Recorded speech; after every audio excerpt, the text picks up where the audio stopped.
예수님이 십자가에 죽어 주심으로 인해서 십자가는 엄청난 의미를 갖게 되었습니다. 예수님이 십자가에 죽기 전에도 많은 사람들이 십자가에 죽음을 당했고, 예수님 십자가 죽으실 때 또 다른 두 사람의 강도도 함께 오른쪽 왼쪽에서 죽임을 당했고, 그 후에도 또 수많은 사람들이 십자가에 죽임을 당했습니다. 그러니까 십자가는 그저 죄인들을 죽이는 아주 무섭고 끔찍한 형틀이었죠. 그런데 예수님이 거기서 돌아가심으로 인해서 십자가는 저와 여러분에게 가장 특별한 곳이 되어졌습니다. 왜 그렇습니까? 하나님의 아들이 죽었기 때문이며, 또 동시에 그 하나님이 저와 여러분을 대신해서 죽어주셨기 때문에 십자가는 아주 특별한, 저와 여러분을 구원하기 위한 하나님의 은혜요 방법이라는 것을 우리가 알 수 있는 거지요.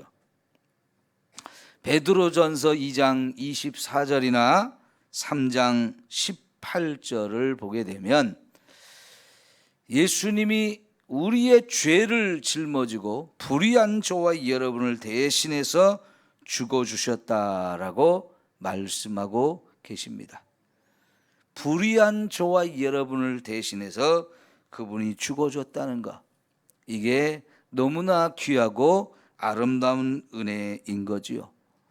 여러분, 저와 여러분이 얼만큼 불의한가를 한번 생각해 보십시오. 예수님이 하나님의 아들로서 이 땅에 오셔서 저와 여러분을 위해서 대신 죽어주셨는데도 그거를 알지 못하고 그거를 부인하는 그것이 바로 저와 여러분이 불의하다는 증거입니다. 여러분, 그 예수님을 우리가 믿고 알게 되었어도 여전히 이 십자가의 은혜를 제대로 모르고 지내는 것이 또한 저와 여러분이 불의하다는 증거입니다. 그 예수님께 대해서 감사할 줄도 모르고 그 예수님을 사랑할 줄 모르는 것이 또한 저와 여러분이 불의하다는 증거가 되기도 합니다. 예수님을 함부로 대하고 예수님의 은혜를 알지 못하는 것, 이런 것들이 다 우리가 불의하다는 증거인데요. 예수님보다도 나를 더 중요하게 생각하고 예수님보다도 내 것이 더 중요하다고 여전히 생각하며 살기 때문에 우리가 불의한 겁니다. 나를 대신해서 죽으신 그 예수님 생각하면 얼마나 감사하고 얼마나 귀한 일입니까? 그런데 나는 주님을 위해서 힘쓰는 것을 제대로 할 줄을 모르잖아요. 이렇게 불의한 저와 여러분을 대신해서 예수님이 죽어주셨다는 것, 그것이 얼마나 감사한 일인지요. 이렇게 예수님의 십자가의 죽으심은 저와 여러분의 이런 불의한 이런 모든 죄를 짊어지고 나를 대신해서 죽어주신 겁니다. 이사야 53장 6절에 보니까 예수님이 우리를 위해서 죽어주신 것은 하나님이 그 아들에게 저와 여러분을 대신해서 우리의 죄를 대신 담당해서 죽으라고 하셨기 때문에 그렇게 죽어주셨다는 거예요. 이 하나님의 창세전부터의 계획에 따라서 이렇게 놀라운 일을 행하시고 그걸 통해서 저와 여러분이 구원받게 되어지는 줄 믿습니다. 십자가는 이렇게 하나님의 아들이 자신의 죄가 아니라 저와 여러분의 죄를 짊어지고 나를 대신해 죽어주신 너무나 엄청난 은혜가 있는 곳이다 하는 거지요. 여러분 또한 갈라디아서 3장 13절에 보면 예수님이 저주받은 자가 되어서 우리의 저주를 대신 짊어져 주셨다는 겁니다. 이 죄는 율법에 의하면 저주를 받게 되어 있어요. 하나님의 형벌과 심판, 저주를 우리가 받아야 되는데 예수님이 그 저주를 대신 담당해 주심으로 인해서 저와 여러분이 받아야 할 이 저주를 다 거둬주신 것, 저주를 은혜와 축복으로 바꾸어 주신 것, 이것이 바로 십자가라고 하는 것을 저와 여러분에게 가르쳐 주시지요. 히브리서 9장 22절에 보니까 피 흘림이 없은즉 죄 사함도 없다 그랬습니다. 이렇게 예수님이 십자가에서 피 흘려 주심으로 인해서 저와 여러분의 모든 죄를 다 담당하시고 씻어 주신 것을 우리는 볼 수 있는 거지요. 더 나아가서 예수님이 왜 이렇게 십자가에 죽으셨느냐? 오늘 읽은 마태복음 26장의 말씀을 보니까 여러분, 예수님께서 자기의 살을 찢어 저와 여러분에게 주시고 피를 흘려 우리에게 주시면서 이 예수님의 살과 피를 우리가 먹고 마셔야 된다라고 말씀을 하시거든요. 우리에게 먹을 것을 주시고 마실 것을 주셨다는 거예요. 그런데 그게 바로 예수님의 살이고 예수님의 피였다는 거죠. 이 얘기는요, 예수님께서 저와 여러분의 밥이 되어 주셨다는 거예요. 저와 여러분이 먹어야 산다 그러죠. 우리 먹을 양식이 되어 주신다는 거예요. 그 양식을 먹을 때 저와 여러분에게 영원한 생명이 주어지는 거지요. 여러분, 이 땅에서 우리가 매일매일 먹는 이 양식, 이것은 땅에서 나는 건데 그것도 분명히 하나님이 주셨지만 이제 하나님의 아들이 이 땅에 오셔서 십자가에 죽으시면서 자기의 살을 찢어주고 자기의 피를 흘려 우리에게 주시면서 먹고 마시라 이렇게 말씀하신 것은 하늘의 양식이 되어서 저와 여러분에게 영원한 생명, 참 생명을 가져다 주신 거지요. 이 생명의 떡을 먹고 마실 때에 저와 여러분이 죽어도 다시 살 수 있는, 영원히 살 수 있는 이 참 생명을 우리에게 가져다 주신 줄 믿습니다. 고린도후서 8장 9절에 보면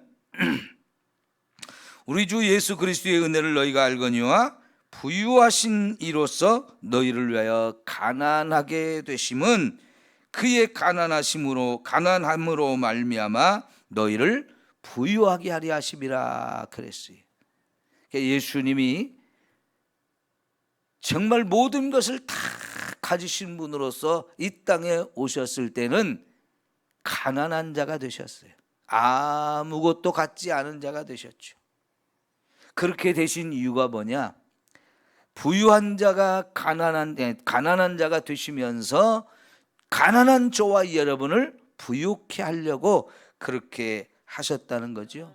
그러니까 여러분, 우리가 이 예수님을 믿음으로 인해서 우리가 심령이 가난하든 우리 육체가 가난하든 그 어떤 가난함도 예수님 안에서 부유케 하시는 이 놀라운 은혜를 힘입게 되는 줄 믿습니다. 여러분, 병든 자가 건강하게 되어지는 것도 역시 예수님이 자신의 것을 우리에게 주셨기 때문에 그런 거지요. 이 가난 때문에 힘들고 또 핍박을 받고 또 환난과 여러 가지 어려움을 당한다 할지라도 우리는 그래서 충분히 행복과 기쁨을 누리면서 살 수 있게 되어지는 거죠. 이게 기독교의 놀라운 비밀이고 능력인 줄 믿습니다. 여러분, 예수님의 이런 엄청난 은혜와 사랑을 입은 저와 여러분이 이제는 세상에 떡이 되어서 사람들의 밥이 되어주는 이 삶을 살아야 할 줄 믿습니다. 그게 바로 예수님을 믿는 제자들의 참 모습인 거예요. 예수님의 제자라면 예수님처럼 살아야 된다고 그랬죠. 예수님이 우리의 밥이 되어 이 땅에 오신 것처럼 이제는 저와 여러분이 세상을 살릴 수 있는 그런 역할이 되어야 하는데요.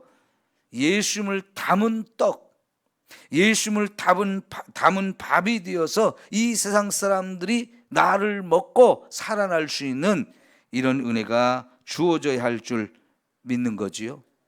그래서 오늘은 저와 여러분이 세상에 밥이 되어주자 하는 거예요. 그래서 내게 있는 이 먹을 것을 나누어주고, 내게 있는 물질을 나누어주고, 나의 지식과 경험과 힘을 세상 사람들을 위해서 사용할 때에 세상이 나를 통해서 영원한 생명을 얻게 되는 이 놀라운 은혜가 주어지는 줄 믿습니다. 여러분, 예수님이 나를 위해서 이렇게 죽어주시고 자기의 생명을 우리에게 주셨습니다. 거기서 무엇을 조건을 따지고 이렇게 하셨습니까? 아니요. 돈 없이 값 없이 와서 포도주와 젖을 사라. 썩어질 것이 아니라 영원히 있을 것을 위해서 내게 와서 사라고 예수님이 자신의 몸을 그저 값없이 우리에게 주신 것처럼 저와 여러분도요, 조건이나 뭘 따지지 아니하고 이렇게 값없이 줄 수 있는 그런 은혜가 있기를 축원합니다.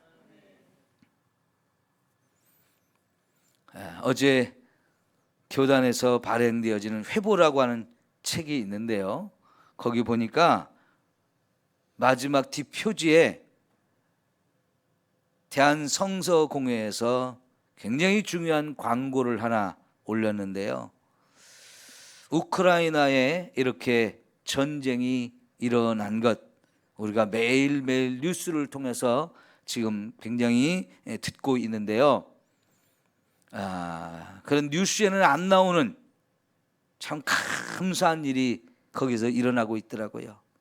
수많은 사람이 죽음을 당하고 살아있는 사람은 또 내가 언제 죽을지 모르는 이 두려움을 느끼면서 살기 위해서 또 피난을 가야 되고, 또 나라를 짓기 위해서 수많은 사람들이 전쟁터 자원에서 나가서 그 목숨을 걸고 싸우는 이런 상황에 있다 보니까요, 우크라이나의 수많은 국민들이 교회로 달려와서 성경 좀 달라고 아우성이라는 겁니다. 그런데 우크라이나 성서공회에서 가지고 있던 성경 다 풀어서 돈 없이 다 공짜로 나누어 주고 보니까 성경이 이제 없다는 거예요. 그래서 전 세계 교회들을 향해서 이 우크라이나에 성경을 보내달라고 이렇게 호소하고 있다고. 그래서 우리 대한성서공회에서 우크라이나 성경을 찍어가지고 보내주고 싶은데 돈을 좀 후원해달라고, 우리가 거기에 동참해달라고 성경 보내는 일을 좀 하자고 이런 광고가 났어요. 여러분, 제가 그 광고를 보는 순간 이거는 우리가 해야 되는 일이구나 하는 그런 생각이 들었어요. 교회를 안 다니던 사람들도요, 지금 우리에게 정말 필요한 것이 하나님이고 그분의 도우심이고 그분이 주신 말씀이 우리에게 힘이다 하는 것을 깨달으면서 수많은 사람들이 교회로 달려가서 성경 좀 보내달라고 요청한다는 거예요. 심지어 성경을 사용하다가 다 낡은 거라도, 성경을 사용하다가 좀 뜯어지고 찢어진 곳이 있어도 상관없다고, 그냥 좀 보내달라고 이렇게 요청한다는 거예요. 우리말로 된 거는 그들이 사용할 수 없으니까 우크라이나 말로 된 성경을 찍어 보내줘야 되는데요, 여러분, 이런 거 우리가 할 수 있잖아요. 우리가 그 나라에 총을 보내주겠습니까? 비행기를 보내주겠습니까? 그러면 또 3차 세계대전이 일어날 가능성이 있기 때문에 참 조심스러워서 그런 거 무기 도와줄 수가 없는데, 여러분, 하나님의 말씀을 그들이 정말로 간절하게 원하고, 그래서 그들에게 이런 말씀을 보내준다면 그런 정말로 그들을 살리는 영원한 생명의 길로 인도하는 놀라운 은혜가 되어지는 줄 믿습니다. 그것이 그 나라의 하나님 나라를 세우는 일이 되어질 수 있어요. 여러분, 이번 주일날 제가 성도들한테 다 광고를 다시 한번 하겠지만은, 우크라이나에 성경 보내는 일을 위해서 여러분이 헌금을 하시면 어떻겠습니까? 그게 바로 저와 여러분이 그들에게 내 것을 가지고 나누어 줌으로 인해서 그들의 생명을 살릴 수 있는, 내가 떡이 되어주고 밥이 되어주는 이런 놀라운 은혜가 아니겠습니까? 여러분, 얼마나 감사한 일이에요. 우리가 그런 일을 할 수 있다는 것. 예수님은 자신의 생명을 값없이 우리에게 나누어 주어서, 죽어서 지옥에 영원히 멸망받고 영원히 저주받을 인생들을 살려서 하나님 나라 가서 영원히 하나님의 은혜와 복을 누리며 살 수 있도록 저와 여러분의 인생을 바꿔주셨어요. 그러니 여러분, 지금 우리가 내 것을 나눈다고 해서 뭐가 아깝겠습니까? 불의한 저와 여러분을 살려서 우리의 죄값을 대신 받아주신 예수님의 이 놀라운 은혜를 우리가 갚을 수 있다는 것, 이게 얼마나 감사한 일입니까? 우리 함께 힘써 동참함으로 하나님이 기뻐하시는 일을 이루어 나갈 수 있기를 축원합니다. 기도합니다.